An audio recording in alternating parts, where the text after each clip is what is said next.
4000 घंटे से 8000 घंटे। अब नए यूट्यूबर्स का क्या हो? दोस्तों, अगर आप यूट्यूब पर अपना एक नया चैनल बनाने वाले हैं या फिर आपका चैनल मोनेटाइज के बिल्कुल पास में या 4000 घंटे वॉच टाइम आवर्स को पूरे करने में लगे हुए, तो ये आज की जो खबर है वो आपके लिए बहुत बड़ी है, क्योंकि यूट्यूब ने अभी फिलहाल में एक ऐसा फैसला लिया है जिससे आपके मोनेटाइजेशन करने का जो फैसला है वो काफी मुश्किल हो सकता है। जी हाँ, बिल्कुल, आप बिल्कुल सही सुन रहे हैं कि आप जो मोनेटाइज करने वाले हैं उसमें आपकी जो परेशानियां हैं वो सीधे और सीधे 2 गुनी बढ़ जाने वाली है। जी हाँ, आपने बिल्कुल सही सुनी। जहां तक अभी आपको यूट्यूब चैनल मोनेटाइज करने के लिए सिर्फ और सिर्फ 4000 घंटे लगते थे, वो बढ़कर आज यूट्यूब ने एक नया फैसला लिया जिसमें वो 4000 की जगह में आपको 8000 घंटे लगेंगे। लेकिन कहानी में अभी बहुत बड़ा ट्विस्ट आना बाकी है। मान लो कि अगर से आपका चैनल मोनेटाइज हो चुका है तो इसका शायद ये जो रूल है इसका मतलब ही अलग हो जाने वाला है। और अगर से आप अभी केवल वॉच टाइम कंप्लीट करने वाले या मोनेटाइज के बिल्कुल करीब पहुंचने वाले हैं, तो ये खबर आपके लिए डरावना हो सकता है या फिर आपके लिए बहुत बड़ा मौका हो सकता है। तो आखिर यूट्यूब ने ऐसा क्यों किया? 8000 घंटे किसको पूरे करने हैं? क्या जो हमने जो 4000 घंटे पूरे किए उसका कोई मतलब नहीं रहा? या शॉर्ट्स वालों के लिए भी ये रूल अलग से काम करेगा या उनका भी रूल बदला है या नहीं बदला है? आज की इस वीडियो में हम इसके लिए बिल्कुल आसान भाषा में इसको समझने की कोशिश करेंगे। सबसे पहले सवाल क्या है कि ये बड़ा बदलाव क्या है? अभी अगर से कोई YouTube creator ad revenue sharing के रास्ते वाईपी प्रोग्राम से अगर से जुड़ना चाहता है तो सामान्य तौर पर उसे 1000 सब्सक्राइबर और पिछले 365 दिनों में 4000 वेरी पब्लिक हॉर्स का जरूरत पड़ती थी। और यही रूल शॉर्ट्स के लिए भी थी, जैसे 1000 सब्सक्राइबर और साथ में 90 दिनों में 10 मिलियन वैलिड व्यूज। लेकिन YouTube ने घोषणा कर दी है कि 1 फरवरी 2027 से जो एप्लीकेंट होंगे उनका थ्रेशोल्ड बढ़ा दिया जाएगा। अब चाहिए होंगे 1000 सब्सक्राइबर और पूरे 8000 पब्लिक वॉच हॉर्स। या शॉर्ट्स के रास्ते अगर से आप जाना चाहे तो 1000 सब्सक्राइबर और 20 मिलियन वेरी पब्लिक व्यूज। मतलब वॉच हॉर्स 4000 घंटे से 8000 घंटे और शॉर्ट्स की अगर से मैं बात करूं, शॉर्ट्स व्यू की बात करूं तो 10 मिलियन व्यू से डायरेक्टली 20 मिलियन। यानी अगर से हम इसे दोस्तों नंबर में अगर से गिने तो एग्जैक्टली ये डबल 2 गुना हो चुका है। लेकिन सबसे बड़ा सवाल अब यहां ध्यान देना होगा कि इसका मतलब क्या है कि आज से ही हमें 4000 घंटे पूरे करने होंगे? नहीं, बिल्कुल नहीं, अभी नहीं। ये जो थ्रेशोल्ड है वो 1 फरवरी 2027 से लागू होगा। मतलब अगर आप अभी 2026 में चैनल पर मेहनत कर रहे हैं तो करेंट एलिजिबिलिटी के हिसाब से आपको 4000 पब्लिक वॉच और कंप्लीट करना होगा। वही रास्ता भी आपके लिए खुला हुआ है। इसलिए अगर आपका चैनल मोनेटाइजेशन के बहुत करीब है तो घबराने के बजाय आप अपनी लिए एक ऐसी स्ट्रेटजी बनाइए जो कम समय में, यानी आपकी जो स्ट्रेटजी है उसको तेज करने की जरूरत है, जिससे क्या होगा कि कम समय में आप बहुत ही जल्दी उस थ्रेशोल्ड को पार कर पाए। अब यहाँ सबसे बड़ा ट्विस्ट क्या है पता है आपको?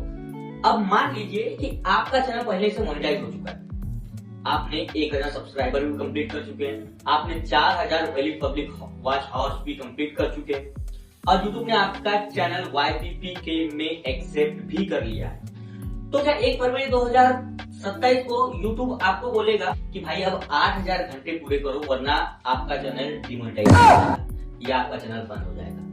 नहीं, बिल्कुल नहीं। यूट्यूब की ऑफिशियल इंफॉर्मेशन के मुताबिक यह जो एंट्री थ्रेशोल्ड जो है वो एग्जिस्टिंग YPP क्रिएटर्स के लिए नहीं है। इसका मतलब ये है कि अगर से आपका चैनल पहले से मोनेटाइज है तो उस पर ये नियम लागू नहीं होगा।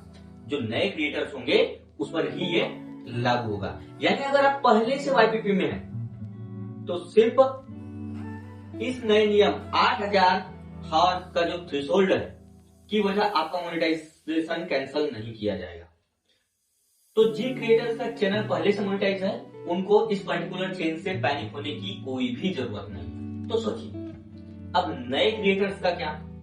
अब सोचिए आपने आज नया चैनल बनाया, आपके 1000 सब्सक्राइबर भी हो गए, आपके वीडियोस पर 4000 पब्लिक वॉच आवर्स भी कंप्लीट हो गए, लेकिन तारीख आ गई 1 फरवरी 2027 और आपने अभी YPP के लिए अप्लाई नहीं किया तो आपके लिए नया थ्रेशोल्ड लागू होगा, यानी फिर आपको चाहिए होंगे 8000 क्वालिफाइड पब्लिक वॉच आवर्स। यही वजह है कि नए क्रिएटर्स के लिए यह अपडेट काफी इंपॉर्टेंट है। क्या 8000 घंटे पूरे करना मुश्किल है? यहाँ एक बात समझना बहुत जरूरी है। 8000 घंटे सुनने में बहुत बड़ा नंबर लगता है, लेकिन YouTube पर एक वीडियो से आप 8000 घंटे कंप्लीट नहीं होता या एक ही वीडियो से नहीं आते। मान लीजिए आपके चैनल पर 100 लॉन्ग वीडियोस मौजूद है, अगर हर वीडियो धीरे धीरे वॉच टाइम देता है तो पूरा चैनल मिलकर वॉच आवर बनाता है। लेकिन असली खेल सिर्फ वीडियो अपलोड करने से नहीं है, असली खेल है ऑडियंस रिटेंशन का। अगर व्यूअर आपकी वीडियो खोलकर मात्र 20 सेकंड देखता है और चला जाता है वीडियो छोड़कर, तो लाखों व्यूज होने के बावजूद भी आपका वॉच टाइम और उतना मजबूत नहीं बनेगा।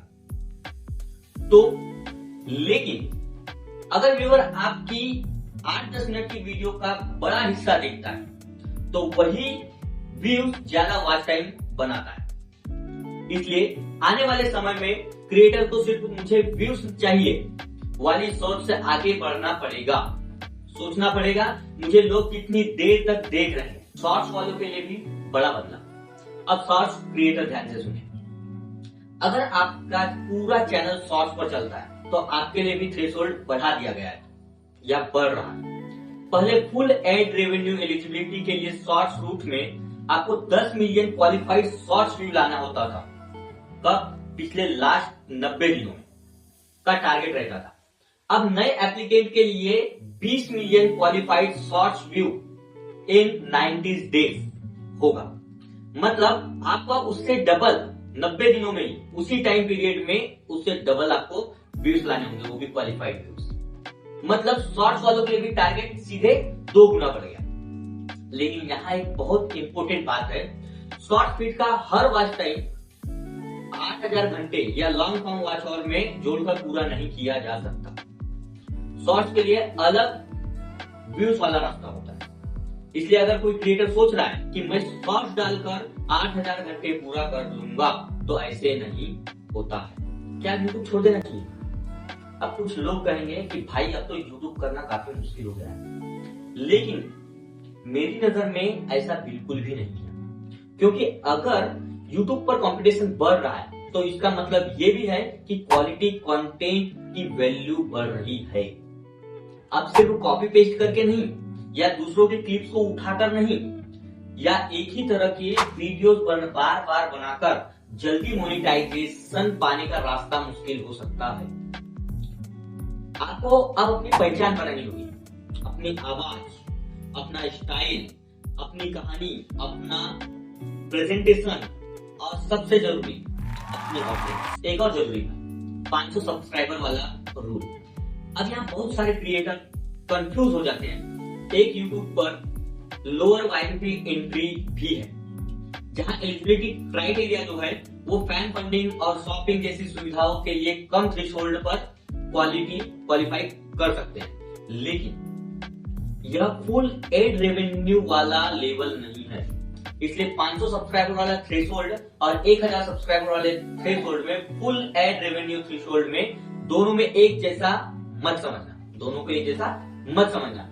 फुल एड और YouTube प्रीमियम रेवेन्यू शेयरिंग के लिए हायर थ्रेशोल्ड लागू होते हैं। अब सबसे जरूरी बात, अगर आप भी मेहनत कर रहे हैं, अगर आपके चैनल पर भी 500 सब्सक्राइबर है, 800 सब्सक्राइबर है या 900 सब्सक्राइबर है और वॉच आवर भी बढ़ रहे हैं, तो इस खबर से डरने की कोई जरूरत नहीं है। बल्कि एक काम करो, आज ही YouTube स्टूडियो खोलो, अपना अर्न सेक्शन देखो, देखते ही मोनेटाइजेशन के लिए कितने सब्सक्राइबर बाकी है और कितने क्वालिफाइड पब्लिक वॉच हाउस बाकी है। अगर आप करंट रिक्वायरमेंट के बहुत करीब हो तो अपनी कंसिस्टेंसी बढ़ाओ, लॉन्ग वीडियो बनाओ, ऑडियंस रिटेंशन इंप्रूव करो, थंबनेल और टाइटल बेहतर बनाओ, और सबसे जरूरी ऐसा कंटेंट बनाओ जिसे लोग पूरा देखना चाहें। लेकिन एक गलती बिल्कुल मत करना। अब ये सुनना बहुत जरूरी है, 8000 हॉर्स के चक्कर में किसी भी तरह वॉच टाइम लेने की कोशिश मत करना। Fake views, fake watch time, bots या आर्टिफिशियल ट्रैकिंग, ये सब चैनल के लिए प्रॉब्लम पैदा कर सकता है। और सिर्फ 8000 घंटे पूरे कर लेने से मोनेटाइजेशन की गारंटी नहीं मिलती। YouTube चैनल को अपनी मोनेटाइजेशन पॉलिसी के हिसाब से रिव्यू भी करता है। इसके नंबर के पीछे भागने के बजाय जेन्युइन ऑडियंस बना। अब पूरी कहानी एक लाइन। तो दोस्तों, अगर आप इस पूरी खबर के को लेकर कंफ्यूज थे तो इसे बस ऐसे याद रखिए, अभी 1000 subscriber, 4000 qualified public watch horse या 1000 सब्सक्राइबर और 10 मिलियन शॉर्ट्स व्यू। लेकिन 1 फरवरी 2027 से नए YPP एप्लीकेंट्स मतलब नए क्रिएटर्स के लिए 1000 subscriber plus 8000 public watch horse या फिर शॉर्ट्स के लिए 1000 सब्सक्राइबर और 20 मिलियन शॉर्ट्स व्यू। और सबसे बड़ी राहत, जो क्रिएटर पहले से YPP मतलब YouTube पार्टनर प्रोग्राम में है, उनके एग्जिस्टिंग YPP स्टेटस पर यह नया एंट्री थ्रेशोल्ड लागू नहीं होगा। तो पुराने लोगों को सोचने की बिल्कुल जरूरत नहीं है, डरने की बिल्कुल जरूरत नहीं है। तो भाई, YouTube ने दरवाजा बंद नहीं किया है, बस दरवाजा थोड़ा भारी कर दिया है। अब अंदर वही जाएगा जो लगातार मेहनत करते रहेगा, जो ऑडियंस को वैल्यू देगा और जो सिर्फ वायरल होने के बजाय एक मजबूत चैनल बनाने पर ध्यान देगा। और अगर आप भी YouTube शुरू करने वाले हैं तो एक बात याद रखना, मोनेटाइजेशन आपका डेस्टिनेशन नहीं है।